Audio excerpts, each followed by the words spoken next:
What's up, everyone? Before we start, we just want to let you know about our awesome giveaway at the end of the month, where we'll be giving away $500 cash to 3 lucky subscribers. Consider this our way of giving back to you, the fans of TPS who helped to make this all possible. To be entered into the contest, all you need to do is subscribe and have your notifications on. And you've got to be commenting on our videos regularly throughout the month. So make sure you hit that bell along with liking and commenting on our videos. If you're already subscribed and have notifications on, then all you need to do is like and comment. And you'll be automatically entered into the random draw. Good luck.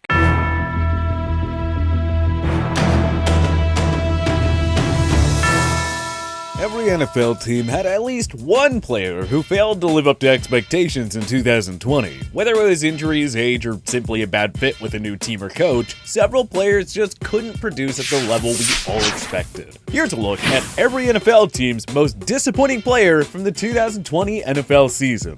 Arizona Cardinals, Patrick Peterson.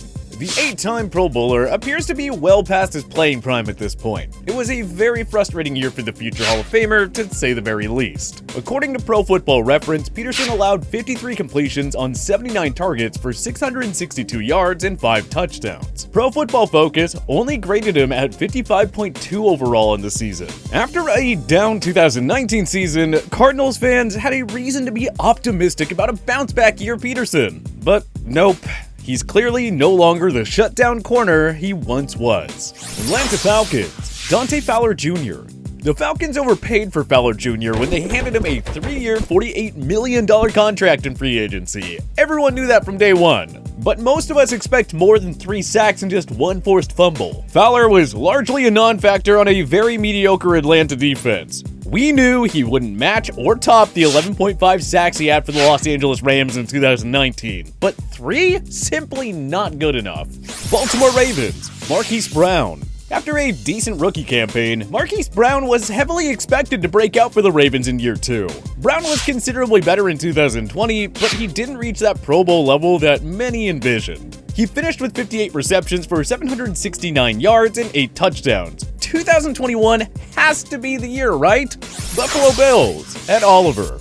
The 9th overall selection of the 2019 draft wasn't able to build off a stellar rookie campaign. He went from 5 sacks to 3 while garnering a porous Pro Football Focus grade of 48.0 on the year. Oliver has game-breaking abilities, but we didn't see much of that in 2020. Like Marquise Brown, maybe 2020 is the year it finally comes together for him. Carolina Panthers, Teddy Bridgewater. The Panthers handed Bridgewater a 3-year, $63 million contract in free agency, but he didn't do much to show that he's the team's long-term answer at quarterback. Despite 1,000-yard receivers in DJ Moore and Robbie Anderson, and superb campaigns from Mike Davis and Curtis Samuel, Bridgewater struggled to move the ball effectively and consistently. He finished with 3,733 passing yards and just 15 touchdowns against 11 interceptions, and he was held to just under 200 passing yards 4 times. Surely, Carolina hoped for better given the strong supporting cast around him. Chicago Bears, Robert Quinn. Quinn had a wonderful bounce-back year for the Dallas Cowboys in 2019, racking up 11.5 sacks. That led to a shiny 5-year, $70 million contract from the Bears in free agency. But Quinn didn't exactly compliment Khalil Mack and the Bears' pass rush. He was largely a non-factor with only 2 sacks and 6 quarterback hits in 15 games. Cincinnati Bengals, A.J. Green. The perennial Pro Bowler stayed healthy and suited up for all 16 games in 2020, but age and injuries have clearly caught up to Green, who tallied just 47 receptions for 523 yards and 2 touchdowns. With T. Higgins and Tyler Boyd emerging as the Bengals' top 2 receivers, Green's time in Cincinnati appears to be over. Cleveland Browns, Karl Joseph. All of the Browns' big-name players and stars actually lived up to the high expectations in 2020, hence the team's first playoff berth in 18 years and all. That said, it's safe to say that the Browns hoped for more when they signed safety Karl Joseph in free agency. The former Raiders' first-round pick struggled mightily in coverage, allowing 22 completions on 36 targets for 264 yards and a whopping 7 touchdowns. Dallas Cowboys, Ezekiel Elliott. No 1,000-yard season here for Zeke, who was a massive disappointment in 2020. He averaged just 65.3 rushing yards per game in 2020, well below his career average of 89.9. He fumbled 6 times on the year and averaged just 4 yards per carry, the worst mark of his entire career. Elliott, who was often outplayed by number 2 back Tony Pollard, had 979 rushing yards and 6 touchdowns. And to think his $90 million extension still doesn't kick in until next season. Denver Broncos. Drew Lock. Lock won 4 of 5 starts in his rookie year and had 7 touchdowns against just 3 interceptions. So it was fair to expect a breakout year in 2020, especially after John Elway brought in Jerry Jeudy, KJ Hamler, and Melvin Gordon to strengthen the skill positions on offense. But it wasn't enough for Lock. The accuracy and mechanics weren't there whatsoever. He completed just 57.3% of his passes for 2,933 yards and 16 touchdowns. Despite missing 3 games, his 15 interceptions were tied with Carson Wentz for the league lead. So much for taking the next step. Detroit Lions. Desmond Trufant. The Lions gave the veteran corner a 2-year, $21 million contract in free agency, hoping that he'd upgrade one of the league's worst secondaries. Trufant was limited to just 6 games because of injuries, but when on the field, he wasn't a factor whatsoever. He allowed a 68.8 completion percentage when targeted for 259 yards and 3 touchdowns. Yikes. Green Bay Packers. Preston Smith. Smith had a tremendous 2019 season with the Packers, racking up 12 sacks, 23 quarterback hits, and 4 passes defended. But he regressed in just about every major category in 2020, with only 4 sacks, 3 passes defended, and 11 QB hits. Thankfully for Green Bay, it was only Smith who regressed, and not the team as a whole.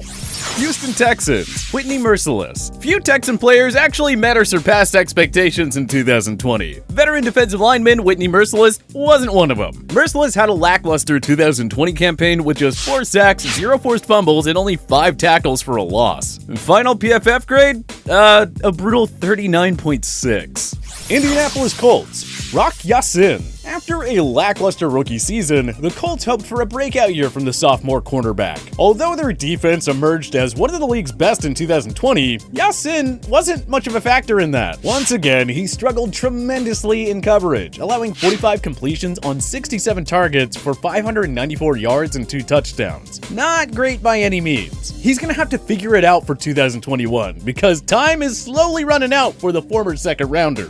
Jacksonville Jaguars. Gardner Minshew II. Minshew was a feel-good story for the Jaguars in 2019. The 178th overall pick had a wonderful rookie campaign, winning 6 of 12 starts. But Minshew regressed big time in his sophomore year, losing 7 of 8 starts while tossing just 16 touchdowns against 5 picks. He missed some time with an injury and was eventually benched in favor of Mike Glennon and Jake Luton. Kansas City Chiefs. Frank Clark. Clark was arguably the MVP of the Chiefs' defense in 2019, helping them win Super Bowl 54 after a dominant postseason. But boy, he regressed across the board in 2020, going from 8 sacks to 6, from 4 passes defended to 2, and from 12 tackles for a loss to 8. All in all, not a great regular season for the pass rushing star.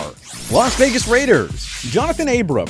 The second-year safety failed to make the leap in 2020. Though he recorded 2 interceptions and 6 passes defended, he was picked apart in coverage time and time again. Graded at 35.9 overall by PFF on the season, Abram allowed 394 receiving yards and 2 touchdowns while in coverage. 2021 may very well be a make-or-break year for the 2019 first-round pick. Los Angeles Chargers. Casey Hayward. The 2-time Pro Bowl corner was one of several Chargers defensive studs who underperformed in 2020. Though Hayward notched 8 passes defended this season, his usually impressive coverage skills were nowhere to be found. He allowed a whopping 631 receiving yards and 5 touchdowns in coverage. It was just so un-Hayward-like, really. Los Angeles Rams. Tyler Higbee. Higbee was one of the NFL's most productive tight ends in 2019, setting career highs across the board with 69 receptions for 734 yards and 3 touchdowns. However, that production slipped noticeably in 2020. Higbee recorded just 44 catches for 521 yards and 5 touchdowns on the season. The Rams enjoyed a nice bounce-back year, sure, but they probably expected more from Higbee.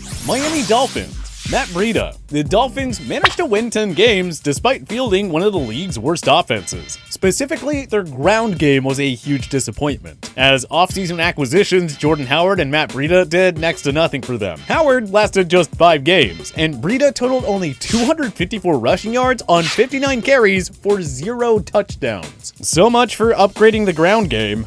Minnesota Vikings. Anthony Harris. The veteran safety enjoyed a breakout year for the Vikings in 2019, recording a league-leading 6 interceptions to go along with 11 passes defended. But things went sideways for the entire Minnesota defense in 2020. Harris had 0 interceptions and allowed 21 completions on 36 targets for 262 yards and 4 touchdowns. Numbers like that are likely going to affect the value on his next contract. New England Patriots. Cam Newton. The Patriots signed Newton to a 1-year deal, believing that he could keep the team competitive in the post-Tom Brady era. But Newton simply wasn't a fit in Josh McDaniels' offense. He had just 2,657 passing yards and 8 touchdowns against 10 interceptions. Newton was more effective as a runner, with 592 yards and 12 touchdowns, but he just couldn't get the passing game going whatsoever. The Patriots finished 7-9, their first losing season since 2000. New Orleans Saints. Michael Thomas. Thomas led the NFL with 1,725 receiving yards and 149 catches in 2019 to earn Offensive Player of the Year honors. But his 2020 season was nothing short of disappointing. The team suspended him 1 game for punching teammate CJ Gardner-Johnson during a practice. Injuries limited Thomas to just 7 games, and he only had 40 catches for 438 yards and 0 touchdowns in those contests. Quite the drop-off after a historic 2019 regular season campaign. New York Giants. Evan Ingram. Ingram had a great production in 2020 compared to 2018 and 2019. 63 catches for 654 yards and 1 touchdown. But that doesn't tell the whole story. Ingram had a whopping 11 drops on the season, and 3 of them turned into picks. Ingram's stat line would look so much better if he could just corral those easy passes. New York Jets. Sam Darnold. The number 3 selection from 2018 showed flashes late in the 2019 campaign, helping the Jets to victories in 6 of their final 9 games. It looked like Adam Gase had finally unlocked Darnold's full potential, but not quite. Though Gase's predictable play calls and a lackluster supporting cast didn't help, Darnold has to bear some of the blame for his struggles in 2020. He only completed 59.6% of his passes for 9 touchdowns and 11 picks in 12 starts, while taking 35 sacks. Philadelphia Eagles. Carson Wentz. This one doesn't need much explanation. The $128 million man only won 3 of 12 starts and was benched in favor of rookie Jalen Hurts for the final 4 games. Wentz took 50 sacks and had 16 touchdowns against 15 INTs, tied with Drew Lock for the most in the NFL. Wentz's struggles played a factor in Doug Peterson's firing. Will he ever regain that 2017 MVP form? Only time will tell. Pittsburgh Steelers. Juju Smith-Schuster. Smith-Schuster's production was up and down throughout 2020. Not exactly what you want in a contract year. Smith-Schuster caught 97 passes for 831 yards and 9 touchdowns. Still a far cry from the 1,426 yards he had in his 2018 breakout year. The Steelers' offense slumped in the second half, and Smith-Schuster's lackluster production was a key reason why. San Francisco 49ers. Eric Armstead. The 49ers essentially chose Eric Armstead over DeForest Buckner.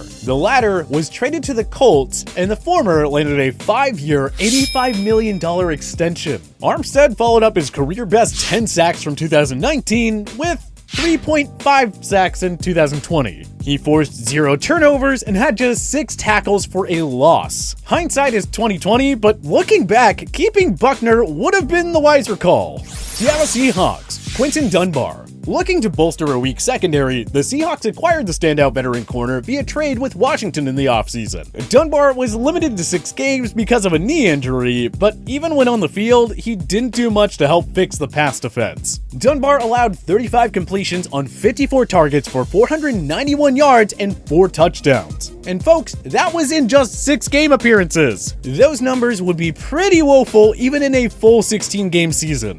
Tampa Bay Buccaneers. Leonard Fournette. Ronald Jones was the Bucs' lead running back in 2020, not just because he was great and all, but also because Fournette wasn't all that productive in the regular season. Fournette, a two-time 1,000-yard rusher, tallied just 367 rushing yards and 6 touchdowns on 97 carries. He averaged 3.8 yards per carry and only 28.2 rushing yards a game.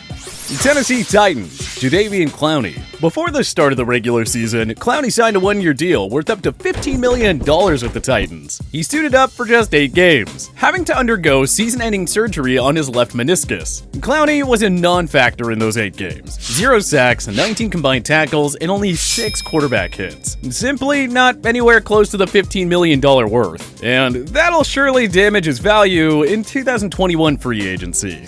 Washington football team. Dwayne Haskins. Less than 2 years ago, Haskins was drafted 15th overall by the Washington football team.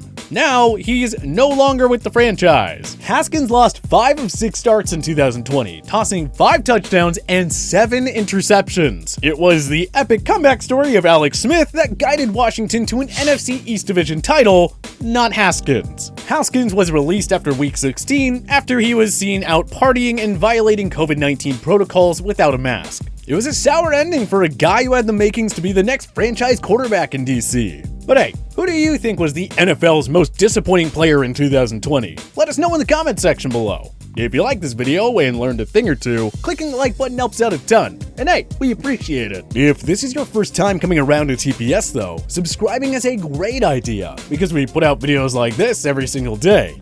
But as always, thanks for watching and we'll see you guys next time.